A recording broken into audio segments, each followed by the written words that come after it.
আজকে সকাল থেকেই চিন্তা করছিলাম কি রান্না করব।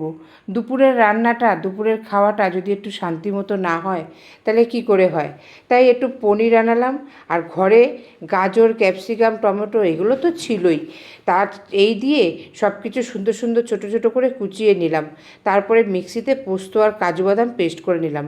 প্রথমে পনির আর গাজরটা ভেজে নিলাম, তারপর তেলের মধ্যে গোটা গরম মশলা দিয়ে ক্যাপসিকাম আর টমেটোটা হালকা একটু নেড়ে পোস্ত বাটা আর কাজু বাদাম বাটাটা দিয়ে দিলাম।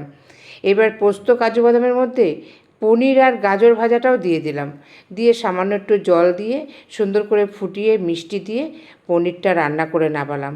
আর এদিকে তেলের মধ্যে মটরের ডালের বড়া ভেজে নিলাম।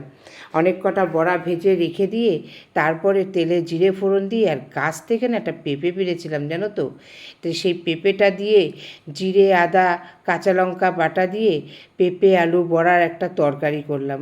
শনিবার নিরামিষ, আর কি করব। আর কয়টা ভাজা বড়া রেখেছিলাম, আর একটু শশা কেটে নিয়েছি দুপুরে খাওয়ার পাতে। ছেলেকে তো প্রথমে বাটার দিয়ে ভাজা বড়া দিয়ে দিলাম, ও তো খেয়ে খুব ভালো লাগলো খেতে বলল। খাওয়া কমপ্লিট হতে না হতে দিলাম বড়ার তরকারি। বড়ার তরকারি খেতে খেতে আবার আসছে পনির। বড়ার তরকারিটা ওর ভীষণ ভালো লাগলো।